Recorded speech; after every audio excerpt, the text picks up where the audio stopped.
unlimited calls to local and standard national numbers, unlimited calls to Australian mobile numbers, and unlimited calls to selected international countries, plus a Wi-Fi modem. All for just $79.99 a month. Yep, $79.99 a month. TPG is a multi-award winner. tpg.com.au. New Centrum for Men 50 Plus, with scientifically adjusted levels of key nutrients, like vitamin B5 for mental performance, lycopene for a healthy heart, and plenty more for men over 50. Take new Centrum for Men 50 Plus.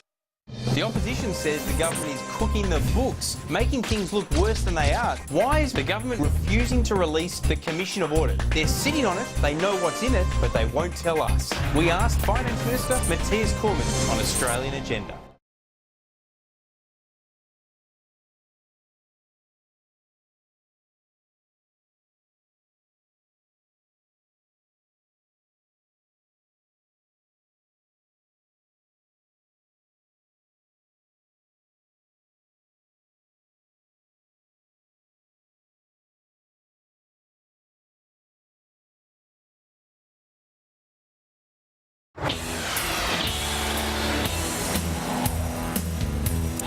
Good evening, welcome to the program. It is hard to find an economist or senior bureaucrat at the moment who doesn't think something needs to be done with the GST, either increasing the rate above 10% or applying it to the areas it doesn't currently apply to. Most of the media seems to be on board too now, saying that this is really a test of political courage for both sides of politics, the government in particular. Martin Parkinson, the head of Treasury, last night laid out a pretty strong case as to why this does need to be revisited, essentially arguing in his written speech and in what he said, although some bits were cut out, that our standard of living is going to decline unless we shift the burden of our tax mix more onto these indirect taxes, the GST and fuel excise amongst them. So why is this such a political no-go area for both the government and the Labor Party? Is it a lack of political courage? Well, tonight, hopefully, we're going to see some courage on display. We're joined by Liberal Senator Seselja, the former Liberal MP Ross Cameron, Cassandra Wilkinson from the Centre for Independent Studies, and the Shadow Assistant Defence and Justice Minister Labor's David Feeney. Welcome to you all. Thank you. So the GST, we know in Australia it's been at 10% since it was introduced more than a decade ago. In New Zealand, it's 12.5%. The UK, 20%. Germany, 19%. France, 19.6%. China, 17%. Seselja, is it high enough at 10% in Australia? Yes, it is. David, I think you didn't mention, Japan, which has gone from 5 to 8%, but still is obviously lower than what we have. The coalition made it very... They've had such a great budget experience, haven't they? Well, the coalition made it very, very clear that we wouldn't be increasing the GST, that we wouldn't be changing the GST. And so, you can talk about political courage, but I don't think it's politically courageous to be breaking election promises, fundamental election promises on what you will and won't do on taxation, and I don't think it would be reasonable. But in your mind, was that promise just for this term? Well, that's, I guess, a matter for others, but... I'm just wondering what you took the promise to mean. Well, we've made a promise. It's very, very clear. Was that for this term? Well, look, clearly you go to an election with a platform. If someone wanted to go to the next election... And what was it? The plan was not to raise the GST. For this term? Very clearly. What about for next term? Well, you don't... I'm just asking what the platform is. Sure. I don't think you sort of go to an election saying what you'll do in 3 elections' time.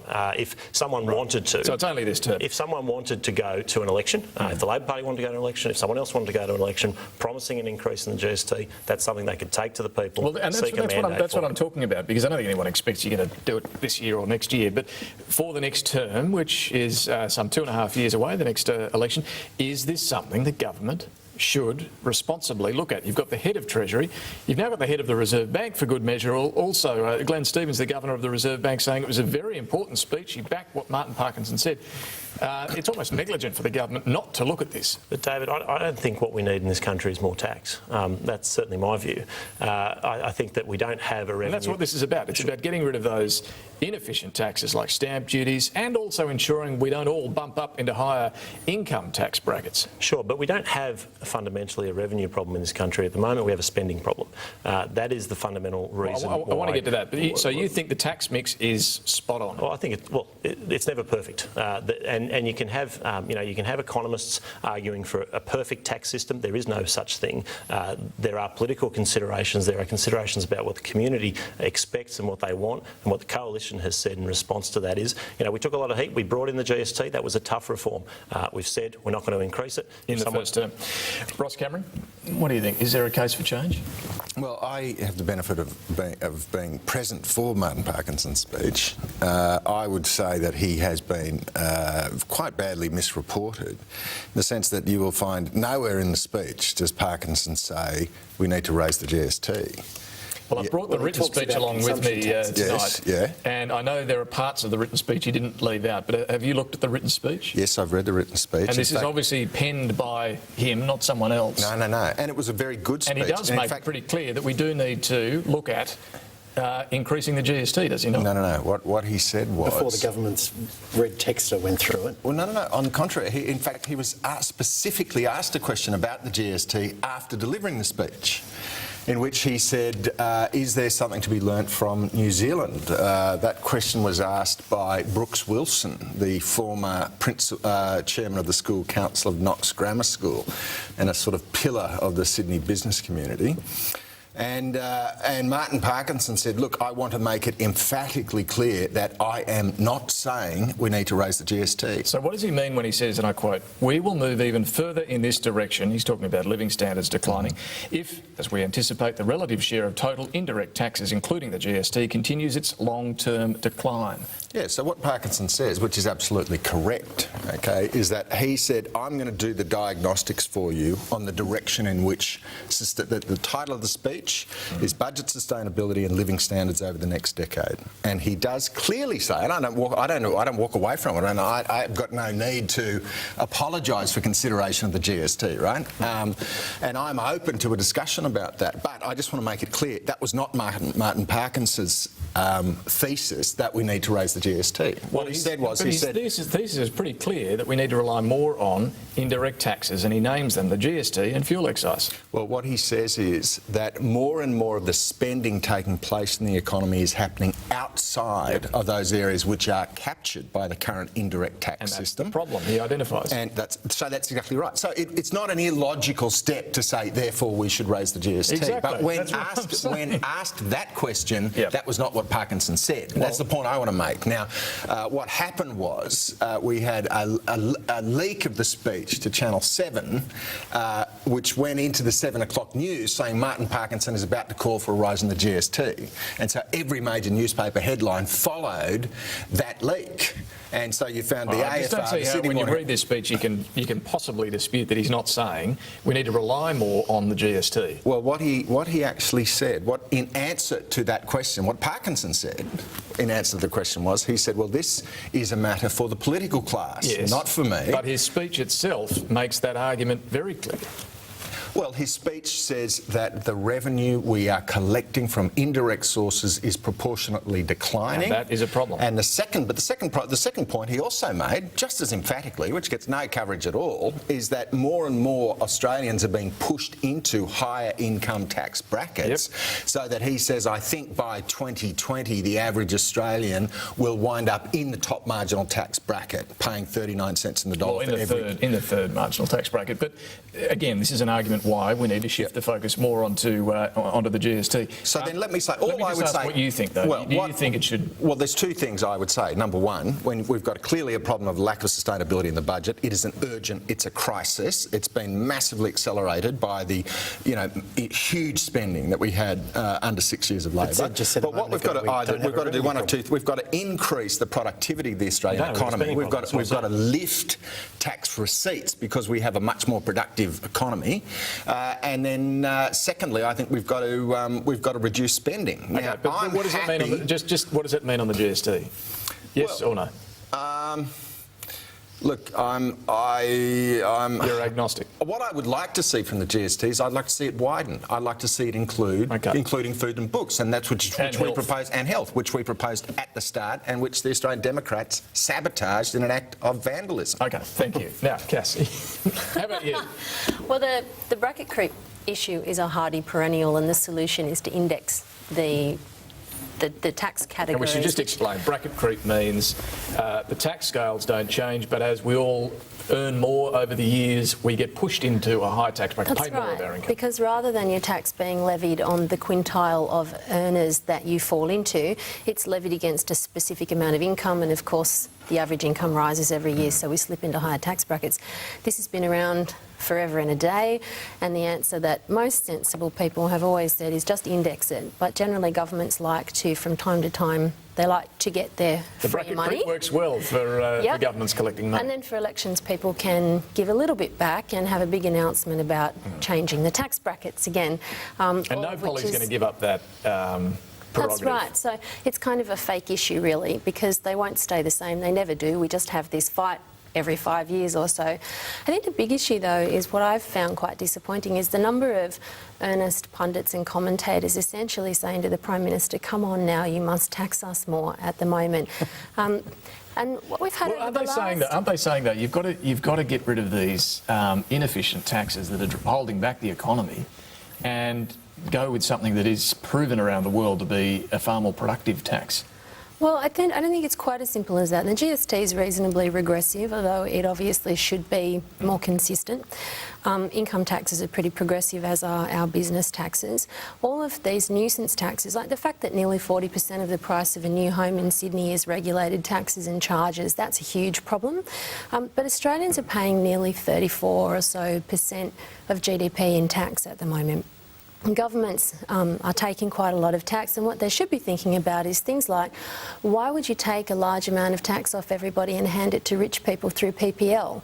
You know, there are a number of things and that's a fair argument, but a kind of separate one. This is about the government collecting a certain amount of tax, but doing it in a more efficient way than it does to allow the economy to be more productive. But I would say that the discussion we're having nationally at the moment is not about the structure of the tax system, it's about the structural budget deficit.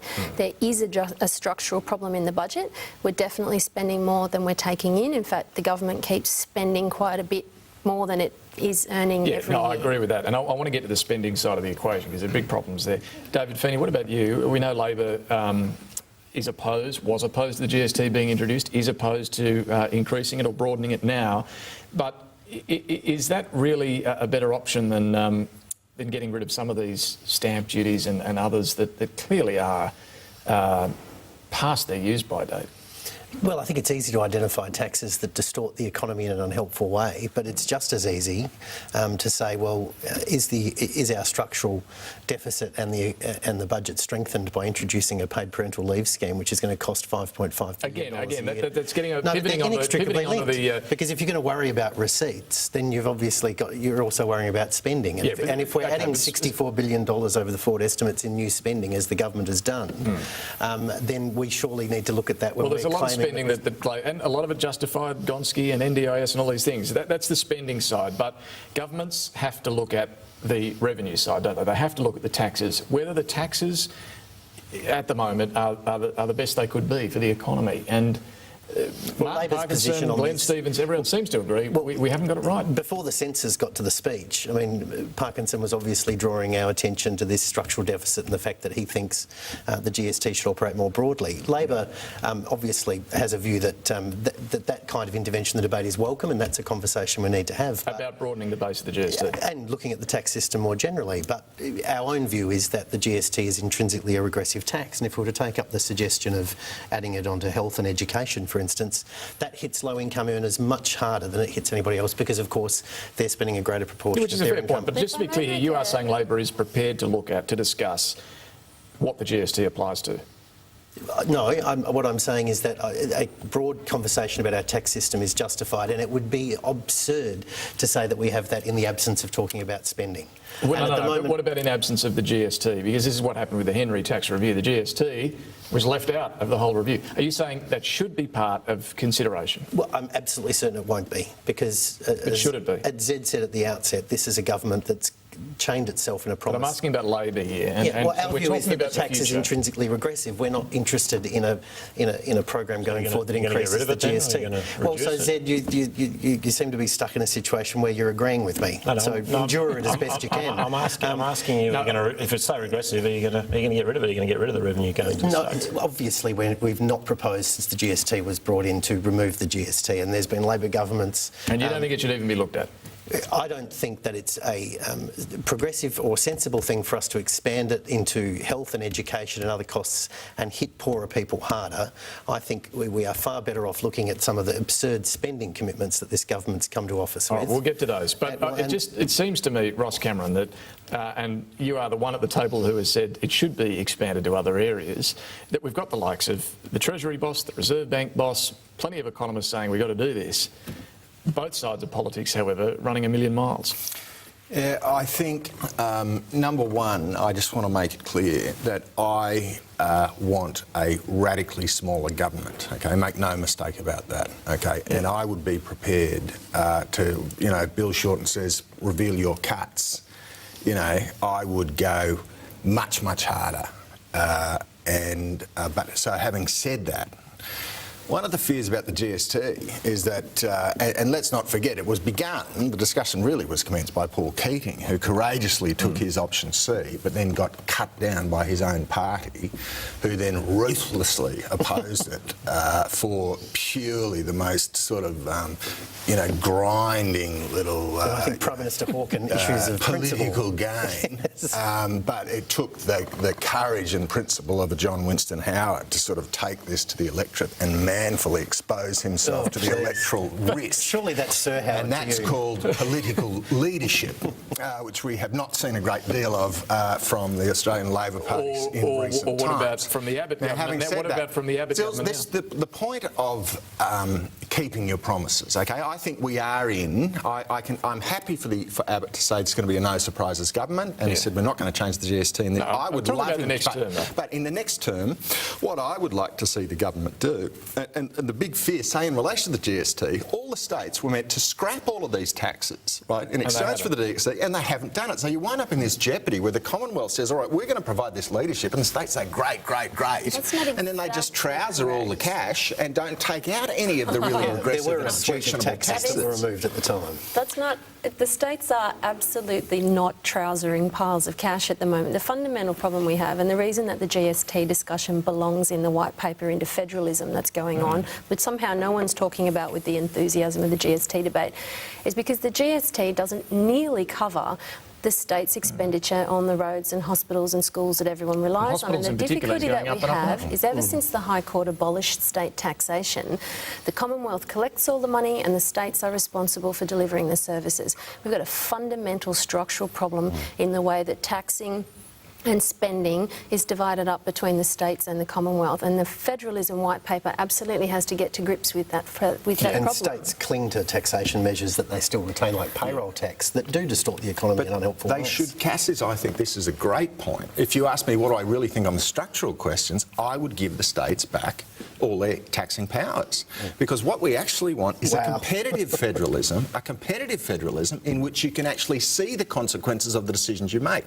Like the worst case scenario we have at the moment is you've got Tasmania, which is basically a little welfare hamlet down on the bottom of, I wouldn't mind effective fiscally if it just drifted off somewhere else, right? Or let's make it a part of the state of Victoria. In defence of Tasmania, it's had a better period in the last little while. But look, the other idea that Martin Parkinson... The Liberal Party needs to get you down to Tasmania more often. Yeah. You could do us the world of good down. Well, thank goodness they've had more rationality than South Australians have had. The other idea that Martin Parkinson put out there last night, that interestingly Joe Hockey did not rule out, he ruled out the GST, he said we're not touching that. Fuel excise. Now, John Howard, back in 2001, put a freeze on indexation of fuel excise. That means before then it was going up each year at a certain amount, and John Howard, under a great deal of political pressure, said, no, we're going to freeze it. So it's remained at that, 30-something cents a litre ever since. Yes. And every year that's cost the budget, our money, almost $2 billion. A lot of money. Now, is that something that should be looked at? Well, look, again, I don't see why we should be imposing additional taxes, whether it's on fuel or whether it's by increasing the GST. Yes, the decision was made many years ago, but you have to ask the question. I mean, it's a little bit like Cass's point earlier in terms of bracket creep. Why do we need to keep indexing it? We pay a significant amount of fuel excise. We also pay GST and a whole range of other taxes, both direct and indirect. I don't see why, when the government's revenues, at the start of the last government, it was $300 billion. It went up 25% over 6 years. Sure, but the answer to that is... There was a significant amount of revenue coming in. If you want to be the infrastructure Prime Minister, which Tony Abbott says he does, and you want to build roads and bridges and motorways and all these sorts of things, you need money to do it, right? And the money that you're getting from the fuel excise is a pittance compared to what it could have been had indexation stayed in place. Sure, but in terms of infrastructure... indexation in terms of private health insurance, they're introducing a spectacularly generous paid parental leave. I know this frustrates you, but I keep going back to spending. We will get there. These guys are spending money and they have to find money for it. But on infrastructure, I mean, if we're going to get the kind of infrastructure we need, yes, the Commonwealth will play a significant role, yes, the states will play a significant role, but it is also going to be about unlocking investment from the private sector in infrastructure. That is a big part of this equation. As Joe Hockey has said on numerous occasions, governments have run out of money. So we'll have to pay tolls if that happens anyway. Well, in some cases, fuel excise is... What do you think on that? I'm going to keep on being the lone voice in favour of mass distance charging. I think that the Productivities Commission's recommendations... This is the GPS idea about... yeah, which people are calling secret eyes in the sky, spying on every motorist. It's basically as much spying technology as you have in your e-tag. It's been proposed by heads of transport departments for the last decade. It's been in every major transport policy recommended by independent bodies like the Infrastructure Partnerships Groups. Mass distance charging is a far better and fairer way to collect money for new infrastructure, but somehow it's being ruled out before it's even been discussed. Yeah, David Feeney, just on the fuel excise though, do you think we should return to indexing that rate? Well, I do recall the political moment when John Howard changed it, and that certainly flies in the face of your thesis that he was the manful exemplar of courageous decision-making. He obviously did that in a moment of excruciating political pressure. And it worked. And it gave him a fillip that I do recall it didn't get him re-elected. No, but it got him through the Aston by-election. It got him through a by-election. Sorry, he was re-elected. And that was, in 04, costing... that's now costing us $2 billion a year. I can't conceive that this government would revisit that decision. But should they? Listen, I just can't imagine this government coming out. I'm asking you, should they? Listen, I think this government's really got to start looking at its priorities. It's got to start looking at how on earth it's marrying the receipts with spending. And how can this government... parental leave again? We haven't heard enough about that from you. Give it another run. Because, Ross, I know it annoys you. No, we will get on to that. And I know you know it's a silly policy. I do want to say this. Let me just quickly say, I just take it that you're saying... Given your commitment to small government, it must rile you to your very core. You are saying, though, it should be looked at.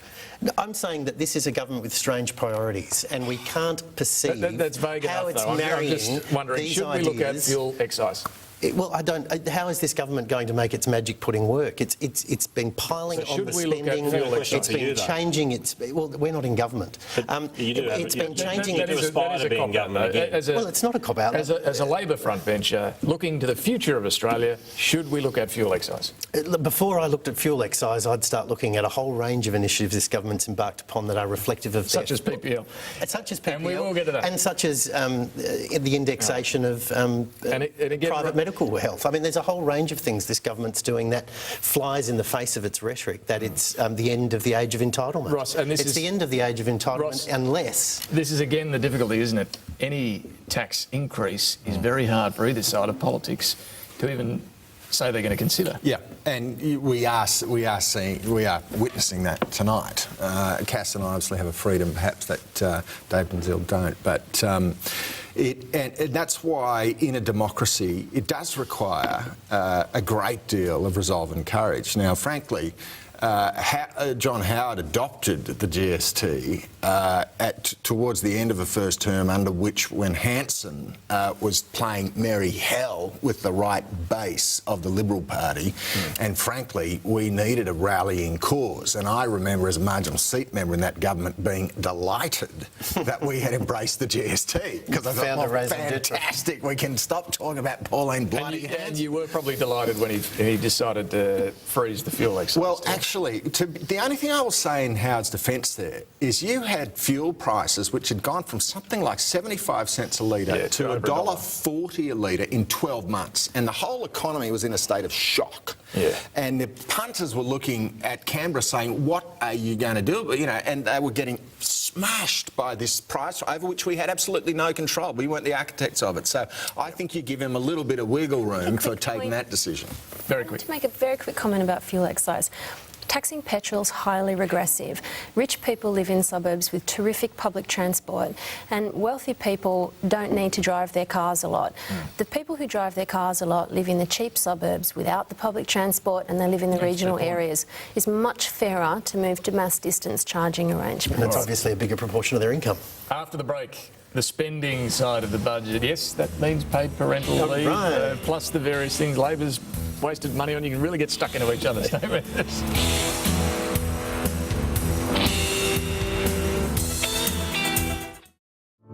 What was the thing that drove Fred to dream things never dreamt? You can't create it. You can't fake it. You simply have to support those who have it. Then stand back and watch as they change the world. Westpac Bicentennial Foundation, making sure those with the drive to shape Australia get to.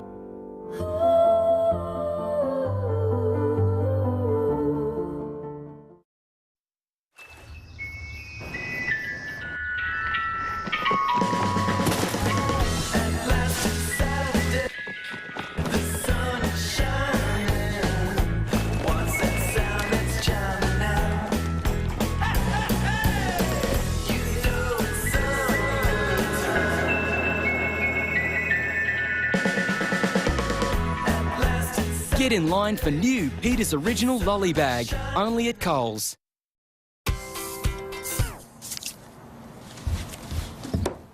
Unlike aerosols that can leave you disappointed, the Airwick Freshmatic automatically brightens your room with rich and indulgent fragrances. Just one Freshmatic refill has as many sprays as 55 aerosols. Get carried away by Airwick Freshmatic. Now available in 3 fresh designs. Something in the Airwick. I'm trying to get a quote on car insurance and it's taken ages. This smart communicator will get you one in 60 seconds. Right now, get a 20% online discounted car insurance estimate on your mobile phone in 60 seconds. Go mobile now at budgetdirect.com.au. Hey Australia, we're answering all your questions about our food, even the tough ones. Why don't McDonald's hamburgers look like the ones that are on the ads? How much chicken's actually in the nuggets? Do you use real beef, and if so, how much percentage of it? Do you import produce, or is it all done in Australia? I'd like to know why the eggs look perfect. I would like to ask what is the secret of the Big Mac sauce, but I don't think you'll tell me. Yes, we will, at mcdonalds.com.au. When you're trying to get pregnant, by the time you find out you are, a little person is already coming to life. That's why you should start taking Elevit with iodine as soon as you start trying for a baby. It contains folic acid, clinically proven to reduce the risk of neural tube defects. It has more folic acid, iron and iodine in combination than any other pregnancy multivitamin. So while you may not know you're pregnant, if you're taking Elevit with iodine, you do know you're helping give your baby essential nutrients for healthy development. Right now, at David Jones, you're invited to save throughout the store. Save 40% on a range of cookware. Shop now, limited time. David Jones. We are talking tonight to Liberal Senator Zed Seselja, Ross Cameron, former Liberal MP, Cassandra Wilkinson from the Centre for Independent Studies, and Labor frontbencher David Feeney. Let's move on to the spending side of the budget. Now, Joe Hockey earlier this week did put out some figures pointing out the pressure that's coming in the budget he's about to deliver. Some items that under Labor's time fell just outside the forward estimates. They came in the 5th year. Well, now they're in the forward estimates in the 4th year. This is in 2017-18. Health spending's going to rise in just that year alone 4.2%, education 3.5%, defence 13%, foreign aid 66%, although I think that number is a bit dubious as an assumption in that, and the National Disability Insurance Scheme up 125%. Either way, there's a lot of spending pressure building in the budget. David Feeney, to you first on this. Is that sustainable, the spending side of the equation? Well, I guess it goes to what a government's priorities are. And obviously for Labor, the priorities were to continue to invest in our schools and education and in health, to introduce the National Disability Insurance Scheme. And of course, that was something that was embraced on a bipartisan level and was seen to be long delayed justice for people living with disabilities. And with the defence spend, obviously under our Defence White Paper, there were a whole suite of capabilities that we believe were required for modernising the Australian Defence Force. So all of that came inside I guess, an envelope which didn't conceive of a paid parental leave system, didn't conceive of some of the other Liberal Party priorities like removing the indexation of private health insurance rebates. So there's a whole lot of, I guess, commitments that the Liberal Party have found itself carrying from Labor, but it is unable to marry them with its own fiscal envelope because its own... Yeah, but even if you took paid parental leave out of the equation, and the government argues, of course, that it is funded through the levy on big companies and rolling in public sector paid parental leave. That's how it's funded. So it's not actually... That doesn't fund the 5.5 billion. That funds about half of the 5.5 billion. But it's and also rolling in your existing scheme, there is no net impact on the budget bottom line, is there? Well, my recollection is that the impact was about $2.5 to $3 billion per annum. No, I don't think that's right. So it was a zero impact. Once you rolled in the current scheme, added the levy on companies, rolled in... Well, you're talking about a 1% increase in the company tax rate, and that produced, I think, 2 of the 5.5 billion that was needed. So I think there's still a magnificent shortfall. And with the exception of the Prime Minister, I don't think there's a Liberal in the land who would take issue with me on it. I mean, it's a large and generous... Let's try and obviously, he has to follow orders. Let's find out. Paying millionaires before we get to other spending items, $75,000 let's just deal with this one. Paid parental leave. Can we afford it? Well, we can afford it because it's fully funded. So that is the difference. If we look at how spending got so out of control and how we went from having massive surpluses to massive deficits under Labor. Well, that's the global financial crisis. No, it's not. You can't keep blaming the financial crisis. Let's look at the numbers. When you took office, we were spending $280 billion a year and we were getting $300 billion a year in revenue. That was when John Howard left office.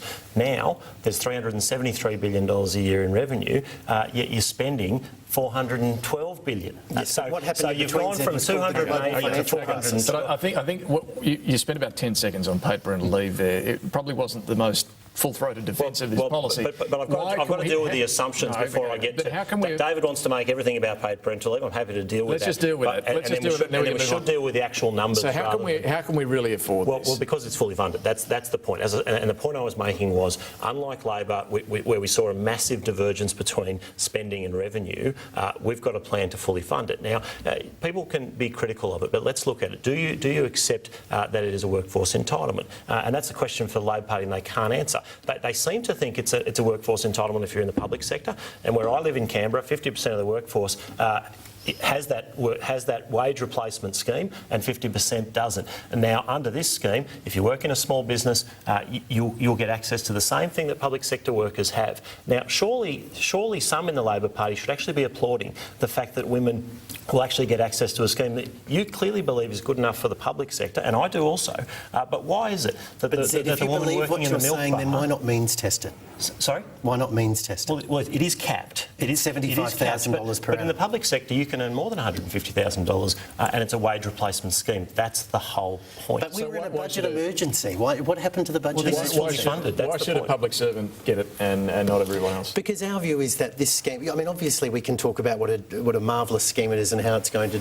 But our fundamental position is it's $5.5 billion that the country does not have to spend on this scheme at the moment. But if it's... And it flies in the face of their raison. So is your the Liberal Party tells the people of Australia that there's a budget emergency. They tell the people of Australia that we don't have a revenue problem, we have a spending problem, and then they add to spending. They say that the age of entitlement's over, and here we are with the most generous paid parental leave system in the world. Their own story does not add up. This is a glaring, I guess, weakness or flaw in their narrative that we need to tighten our belts. Is it a glaring flaw? Does it run right against the grain of what the government's arguing at the moment? Well, I regard this as largely as a debating point, in that this is it was the signature policy in much the same way as sort of Knights and Dames is going to give Labor a debating point, you know, for the next couple of years. These are both things Tony Abbott has put on the agenda, not that's Labor. true, but and it is going to represent. Let's say if it were $2 billion to the budget, which I don't believe it is. You're still talking about, in terms of total Commonwealth expenditure, you're talking about, you know, 1% or something. No, okay? less than 0.5% less, but I don't think it is too. It's a very small. And what you saw under the Labor, I mean, I've got 3 close friends, women, who all took their employers' generous schemes plus the Commonwealth scheme. Had 2 maternity leave schemes going at the same time because the administration of Labor was so ramshackle.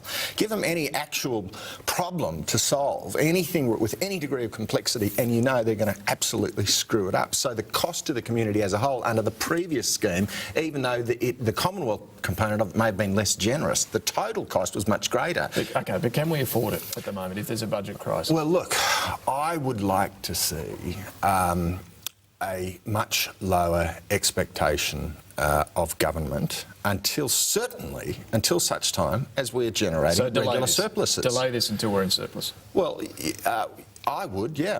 Let me ask Cass, what do you think of that? There's a few misunderstandings here. Those employer schemes weren't generous. They were entitlements that had been part of the EBAs negotiated by workforces with their employers. And in the public sector, they were funded as part of industrial agreements where workers traded off pay rises for conditions including maternity leave. They were not generous, they weren't free, they were funded by productivity. And in the private sector, in the companies that I worked for, the maternity leave schemes were a way of securing and retaining high capability women. Once again, they weren't generous. They were simply commercial arrangements. Tony Abbott's point there on that, though, just on that, though, his point is that, yes, Woolies, Qantas, big companies can do that. How does a small business retain here's the difference. A woman of that calibre? So here's the difference. For those women, that was an industrial entitlement earned and won through their productivity agreements. The safety net scheme is welfare, and at the point that the government takes everybody's mat leave schemes back into the hands of government, it's no longer a workplace entitlement, it's a welfare scheme. And in this country, welfare is progressive and it's means tested. It is not done on the basis that the more you earn, the more you get. Now, paid parental leave isn't the only part of the spending equation. As I mentioned, there are hikes coming in all manner of areas. So if you put this PPL scheme to one side, you've still got health, education, defence, foreign aid, and a big one is, of course, welfare. Now, welfare takes up about 1/3 of the budget at the moment, and 1/3 of that, roughly 10% of the budget, is the age pension. And again, this is one of these no-go areas, it seems, for both sides of politics. Your colleague Kevin Andrews, the Minister, has announced a welfare review, but the age pension is not to be looked at, not even looked at. And yet it is costing a huge amount. And yes, you know, everyone agrees that particularly low-income earners work their whole life and deserve. But the assets test means that you can have your family home, plus I think it's $1 million in assets, and still get some welfare payment. Is that sustainable? No. I mean, the thing that we keep forgetting in this whole debate about the structural budget challenge, and I don't agree it's a crisis, we're not Greece, but we do have a structural budget problem, is that our system of taxation, the 34% or so of GDP that we pay in tax would be more than enough if we weren't handing out welfare to people who don't need it, to high income earners, to retired people with good superannuation, to a whole lot of families who are perfectly capable of raising their own kids without government help. You know, at the centre, we've run a campaign, Target 30, which is about saying, let's just get back to a point where only 30% of GDP is tax. And oftentimes, government is spending our money bothering people who quite happily be left alone to do what they want to do, run their business, raise their family, go about their charitable activities without having the dead hand of government get involved. If you've got a budget crisis, Seselja, you've got to look at the age pension, haven't you? But why would we be attacking pensioners in that way? I mean, why would we be saying to pensioners that you're going to have to sell down, you're going to have to sell your house in order to get the pension? Now this applies. Well, you're not necessarily saying that. Well, you have your family house plus a pile of assets, but we've still get something. But that's been the way we have structured things for many years. We've encouraged people to save for their own retirements, and yes, that significantly reduces your entitlement to the pension. So we do see it coming down. If people have put in for their own retirements and they are able to self-fund part of their retirement, then we mix and match and we do lower it progressively. I think that's a reasonable system. I don't think we should be saying to those who have worked very hard, paid a lot of tax, saved for their retirements, paid off their mortgages, that they now have no access to the age pension. What about the access age? It's Labor introduced a gradual increase. It will get to 67. Should that go higher to 70? Well, quite possibly. And if you're going to do it, I think the way that it was done, in terms of you announce it well out and you are doing it over a period of years, I think is the fair way to do it. Because if you were to turn around tomorrow and say we're going to raise the pension age again, I don't think that's a fair thing to do. You have to have a lot of notice. You do have to give a lot of notice, but that's something that should be looked at. There's no disputing the population is ageing. The trajectory of what the age pension is going to cost the budget only balloons. So something needs to be done here, doesn't it?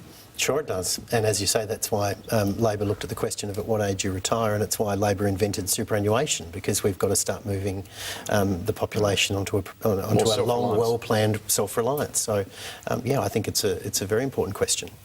Ross Cameron? Well, I don't think it will be an option for us. I think we'll just have to do it. We'll have no choice. You mean the access age or the assets as well? No, well, I think both. I think in the end, there's no question. I mean, my father-in-law is 72 years old, flying to Japan twice a year to go skiing, you know. Now, and is he getting some pension?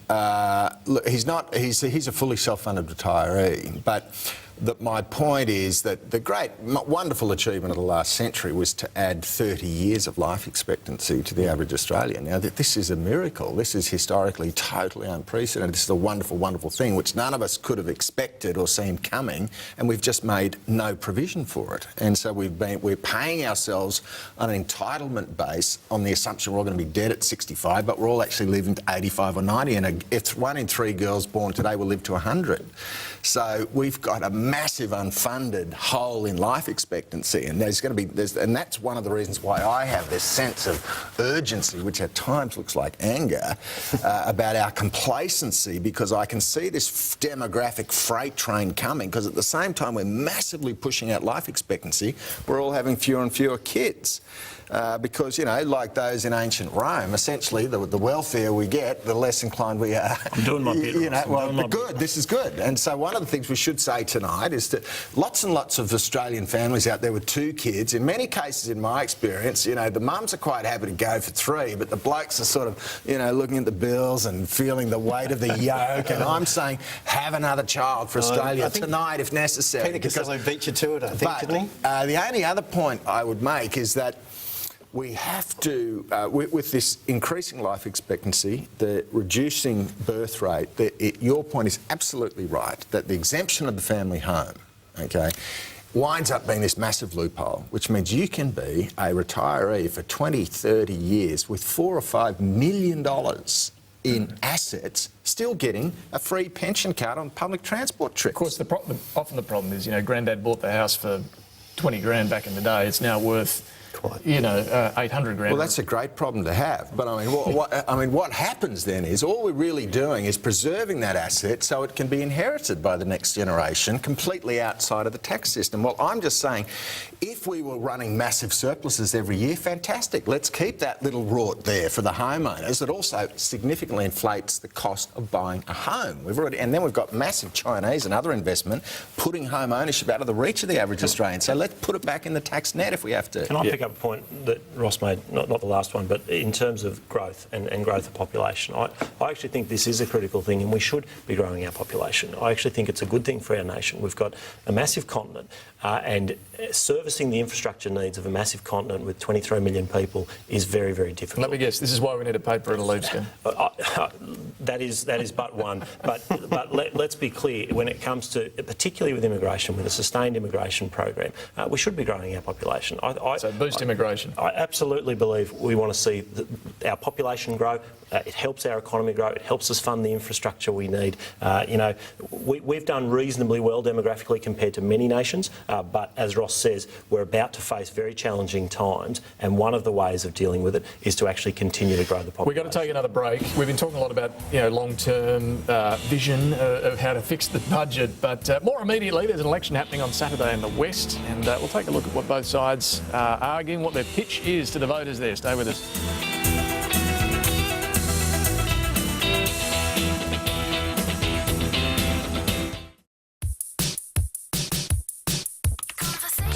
Being a new mum, I get bolognese stains from the kids' fingers all over me. It's too much for normal detergent, so I make a paste with Vanish before washing. Beetroot? Don't worry. Washing powder alone doesn't cut it, so I throw it in the wash with a bit of Vanish. Ta-da! Stains gone. Vanish removes stains that regular detergent alone can't. Visit the Tip Exchange to share your tips. For the life of the car you love, we'll replace it with a brand new one if yours is ever written off. Just take out GIO Platinum Car Insurance within a year of buying it new. GIO, it's a trust thing. When did you last taste something that thrilled you? Or eat with a stomach full of butterflies? Kangaroo Island honey with pistachio, Murray River salted caramel, Madagascan vanilla, Sumatran coconut, swirled with cream and covered in premium milk chocolate. Have your next bite with a side of anticipation. And now available Connoisseur Minis. A lot of people ask me who Care Super looks after. Well, actually, it's a super fund for all sorts of professionals, whether you work in an office or in front of a camera. The care part is simple.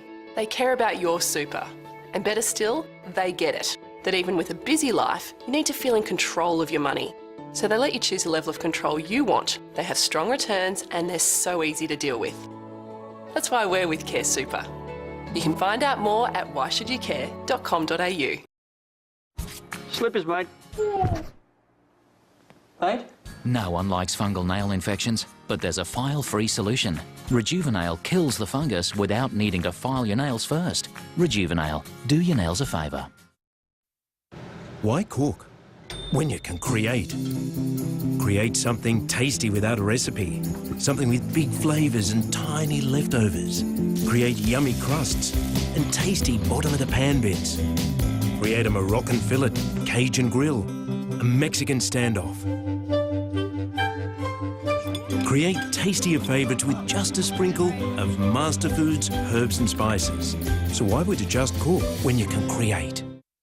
Start the week with a different viewpoint. Join me as we look at the crucial national issues from outside Canberra's politically correct bubble. That's the sort of rhetoric that we're protesting against. Sorry, rhetoric. There'll be big interviews, lively debates. The Labor Party has been re-energised. Insightful analysis. Very little confidence in the state of the economy. It'll be unashamedly mainstream and there'll be unashamedly strong opinions. You say it's a contradiction, Chris. I don't accept that it is. Join me for Viewpoint, live Sunday nights on Sky News. Thanks for joining us tonight. We're talking to Liberal Senator Zed Seselja, former Liberal MP Ross Cameron, Cass Wilkinson from the Centre for Independent Studies, and David Feeney, the Shadow Minister for Justice and Shadow Assistant Defence Minister. Now, the West Australian Senate campaign entering its final stages, voters to the polls on Saturday. The campaign, well, can I say it's been less than exciting as far as election campaigns go? From Tony Abbott, we've heard nothing but the carbon tax and the mining tax are anti-West Australian taxes, and therefore vote for us and will help us get rid of them. From Labor, we've heard pretty much just vote for us because the other mob are going to cut this and that. We don't know exactly what, but it'll be nasty and you won't like it. Well, David Feeney, first to you on this. Is there anything Labor's offering in this election as a positive as to why people should vote Labor? Well, I think our message is, firstly, that they should be sending senators to Canberra whose first interest is defending Western Australia rather than just serving as a rubber stamp for the government. And then I think our second point is we have now seen in the Griffith by-election, in the South Australian and Tasmanian state elections, and now here again in the re-election in Western Australia, the government hold off on releasing its Commission of Audit until it gets some space where people don't have to make an electoral decision. Do you accept? So this is now a pause you pattern there. of secrecy Let and me deceit, pause you which there. is... Do you acknowledge this is a pretty hard campaign slogan to run, that the government is hiding a Commission of Audit report that might show... Well, I'm not running a campaign slogan by you. I guess I'm describing a pattern of hiding a program of cuts, which is rather remarkable. And, of course, the good champions of the free press like yourself... look, I agree. Get it out there. I mean, don't quibble with that. This is a 900-page secret that the people of Western Australia should be allowed to look at. I agree. But I just think for a campaign message for Labor, it's a little convoluted and a hard sell to tell people that... The people of Western Australia know that there's a Prime Minister now who says he's modelling himself on the Western Australian Premier. The Western Australian Premier has cut 700 teaching jobs and $185 million out of the Western Australian Education Department. So they've got a taste of what this model means. This model means cuts. And yet, of course, the shape and size of those cuts remain a secret. Our message is very plainly send people to Canberra who are going to protect Western Australia. Well, again, it's a very negative... Well, we are the opposition, I know sadly. you're the opposition, but why aren't you saying, in answer to the charges from these guys, vote for us and we will keep the carbon tax in place? Vote for us and we will keep the mining tax in place. Well, I think what we're doing in the carbon tax is basically defending a long-held Labor position, which is that there has to be meaningful action on climate change. And of course, when you climb into the detail of this argument, we find that the Labor Party is essentially promoting a cap-and-trade system, a market system, to try and deal with climate change. And rather remarkably, the government, the alleged right wing of Australian politics, is promoting direct action, a government program which has two wonderful features to it. The first being that it will have no real effect on climate change, and the second being that it's going to cost taxpayers billions of dollars a year. Why is it Labor? It's the kind of thing Joseph Stalin would have advocated. These are reasonable debating points. So why isn't Labor actively in this election campaign, which is about the Senate? We're not hiding our support for action on climate change under a bushel. I mean, that's our position in the Parliament. That's our position in the public. That's my position right now. This is if it's a secret, it's a dreadfully kept one. All right, Cass. Let me, Cass, ask you about the campaign messages we're hearing from both sides in WA. I can't really discern very clear differentiators at this point, except from anyone but Scott Ludlam, which has been quite interesting. I've never voted Green in my life, and I'm not in a hurry to, but I mean, he's picked up issues that have been forgotten about and not talked about, like things like the metadata retention, the fact that the Australian government has given itself an increasingly large amount of spying powers over the general population, which no one's talking about. And I think when you have a by-election, interesting independents who are talking about the forgotten issues, who are challenging both government and the opposition on issues they've forgotten about, start to look very interesting. Ross Cameron, what has cut through for you? This is your chance to get stuck into Clive. Well, yeah, Clive, I must admit, has been a disappointment. I mean, doing several shows a week for Sky throughout the whole of the last election campaign, I did not have one critical word to say about Clive Palmer on his way in, because I thought it was not yet clear whether he was going to form a really coherent alternative voice in the federal parliament. And I thought there was an opportunity for that to take place and for Palmer to be a source of lateral ideas and creative thinking and alternatives to the locked-in paradigms. With respect, David, your last contribution here I regard as a very thoughtful man, but I do think Labor's response in WA has been the most utterly conventional. This argument about what cuts are you hiding is basically Labor's WA election campaign. It is so boring, so predictable. Anyone with two brain cells can rub together, can see. Well, cost of living is probably not an anxiety. Putting that to one side, putting that my just ongoing underwhelming response to Bill Shorten, who frankly I'm inclined to say let's leave him there, for as long as possible. He's locked in by Labor's new leadership. I think we're getting a bit away from WA. Palmer has been a disappointment. and I think there was the other option on Palmer was that he was going to be the sort of dilettante politician, doing this as a kind of personal hobby, and just taking pleasure in poking Tony Abbott in the eye after he failed as a candidate for LNP pre-selection. And he's turned up, I think, now for 4% of the divisions in the federal parliament since he's been elected. 4%. So he's basically like the absentee lord of the manor who occasionally graces the parliament with his presence. Well, he has absented himself from the carbon tax votes in case of a perceived conflict of interest. But in the Senate, of course, the Palmer senators will be voting on this. Now, Seselja, my question to you about the WA campaign is that for the Liberals, it's been all about carbon tax, mining tax. And under this Senate, you haven't got it through. But in the new Senate, whether you need 6 or 7 crossbenchers, it seems pretty clear that you will get both of them through.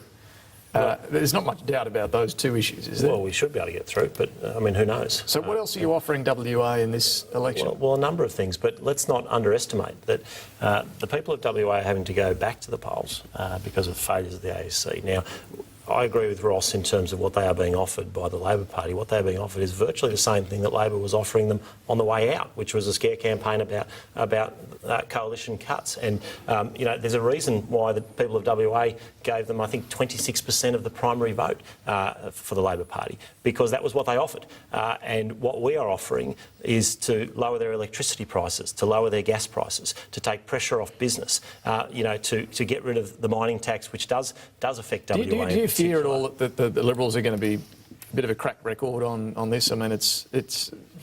No, look, I don't. And I think people, you know, we were elected to do a job, and fundamental to that job was to lower the tax burden on Australians by reducing things like the carbon tax. It's extraordinary to me, and it's perhaps a reason why the Labor Party does get 26% of the vote in WA, that they are sitting there at this election and defending higher electricity prices. Right. They lost an election on it, and they're going again to the people of WA and saying, vote for us. Political piffle. Vote for us, and we'll keep your electricity prices higher. Are you honestly suggesting that when the carbon tax is removed, and I think you're right, I think the Liberal Party will eventually prevail in the Senate. Well, we certainly hope so. We're going to see electricity prices come down by 10%. Yes. And what are politicians like you going to say when you roam your electorates and explain the fact that the electricity bills haven't come down by 10%? Well, you know what, I'll tell you, the ICRC and the ACT has said that they will come down by, in fact, 12% in the ACT if the carbon tax repeal goes through. So that's an independent body that sets the prices in the ACT, 12% in the ACT. I suspect you are going to be hoisted on your own pretty similar in other overblowing rhetoric. That's a ruling that they've already made. We're nearly out of time. And you want to keep them higher. OK, we're nearly out of time, but David Finn, I do want to get your views on Labor reform as well, because you've reignited a bit of a debate this week about the ties with the union movement. I was talking to your colleague Jason Clare this afternoon, who agreed you shouldn't have to have a union ticket to be a Labor Party member anymore, and you should look at more community pre-selections. How far is this going to go, do you think? Well, I think Bill Shorten has laid out a reform path for the Labor Party which is ambitious, but properly ambitious, and he's talked about increasing our membership from about 45,000 nationally to 100,000. I think for us to realise that objective, we're going to be looking at some pretty significant changes to how we recruit people, how we retain people, and their modes of participation. We've got essentially a set of rules that were crafted for the 1970s, which makes them about 20 years more modern than the Liberal parties, but still too old. And so we need to start encompassing things like social media and accounting for the fact that on the union ties, are you going to get a big fight, do you think, on this? Listen, I think that my own view is that that's a 10th order issue, and I guess I'd make 2 points. The first is that the idea that you have to be a union member before you can be a member of the Labor Party, I've never found to be, in Victoria at least, a barrier to people joining, and it's I guess, I haven't seen that be a disincentive. But my view is, to the extent that it is or perceived to be, let's dispense with it. And most of the trade union officials who I know and who I talk to understand that it's not a rule that makes any real difference to their world or their work. It's not like that's a rule that produces thousands of trade union members. It's a nod and a gesture rather than a tangible.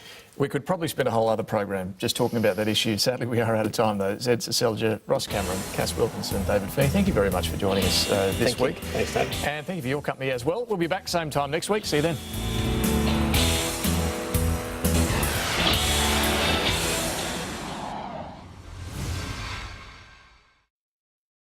Welcome to Crown.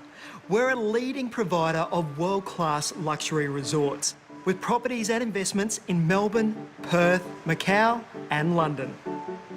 Our 2 Australian properties alone feature over 2,200 hotel rooms, resort pools, luxury spas, casinos, theatres, signature restaurants, convention centres and entertainment.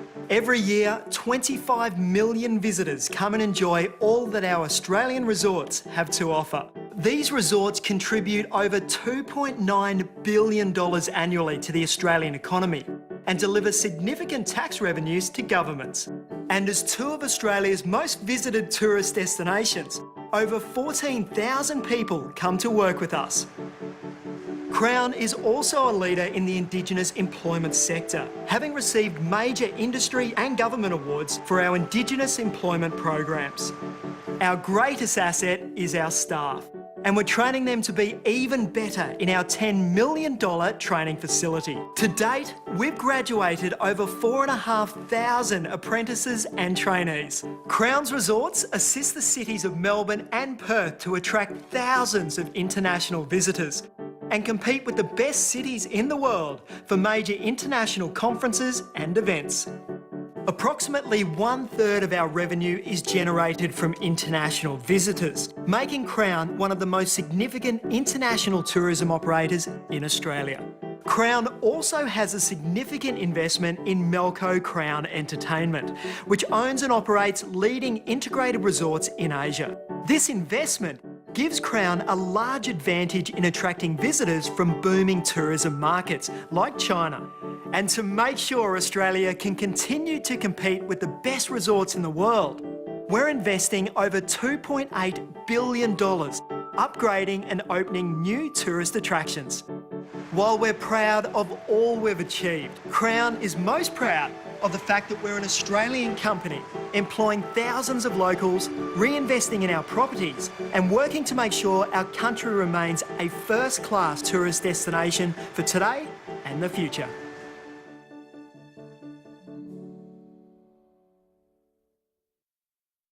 Because it has more agendas than the Parliament House. A sneak preview of a new Michael Jackson album has been released to the public. BP confirming that Bulwer Island refinery is to close in 2015. The first that we heard about it was some Sky News coverage. Jordan McLean handed a 7-match ban. Stemming from that tackle, the left Newcastle forward Alex McKinnon with spinal injuries. The Malaysian Prime Minister has received his first briefing in Australia. Australia is doing everything it can to assist Malaysia to find MH370.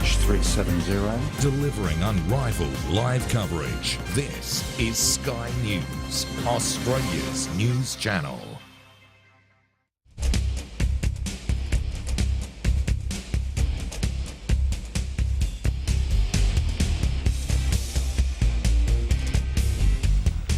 G'day, I'm Paul Murray. Welcome to Melbourne, a special edition of the program. I say special edition because I'm here, you're there, and this is a great town to be bringing you the show from.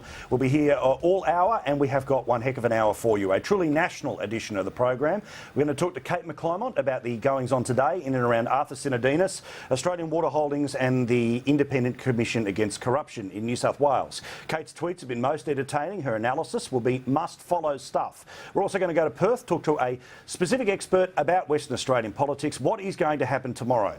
Now, we understand that Liberal and Labor will do all right, but the real focus is who is going to get that last spot. Will it be the Greens? Will it be the Hemp Party? Or can Clive Palmer buy his way into the Parliament? Clive's performance this afternoon with David Spears was disgraceful, pretending not to know just how much of his own money he had spent and trying to do the folksy garbage that his wife is in charge of the books. Come on, Clive. You are not a puppet, you are a politician. You are a member of Parliament and you are trying to convince people to vote for you. The folksy garbage needs to stop, but he'll of course keep doing it right up until polling day and the media will keep falling for it. You can see that or any of the other great things at Sky News throughout today at our website skynews.com.au. Now, I'd love to know, who do you think is the winner and loser of the week? We do it every Thursday. Jump onto the Facebook page. Just go searching for Paul Murray Live. If you're on Twitter, the hashtag all evening long will be the hashtag of PM Live.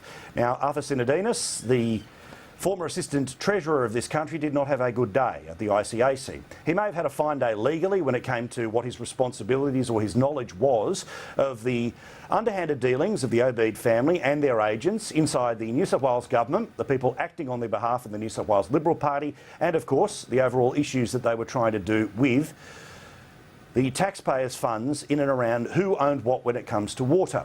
Now, we're going to talk with Kate in some detail about the repeated I don't know and the I don't recalls and all the rest of it. And this may be a fine legal strategy, and it may well be the truth of his actual memory of what happened.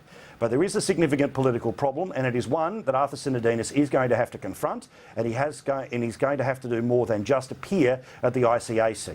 You see, legally, I do not recall is fine. It'll get you out of whatever problem or trouble, or is actually your honest opinion. But politically, it is very difficult to take a frontline position in Australian politics when you basically have said to a corruption commission, I'm not really a details man.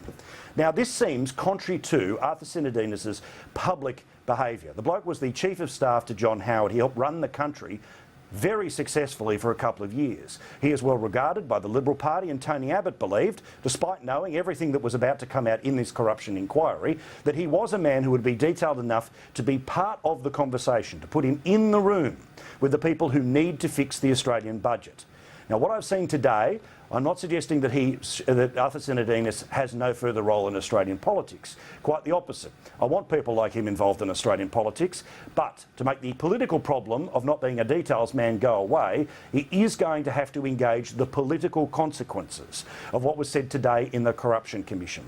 If he'll be able to do that, if he'll be able to convince you and I, well, then he has a political career in front of him. If he can't, well, sadly, one of the great minds will be cut off. But the story is not over. It is not over politically, and of course the Labor Party will do everything they can to whack away at a man who has put himself in the firing line, not just by taking the job, but how he handled the job and how he recalls the detail of the job.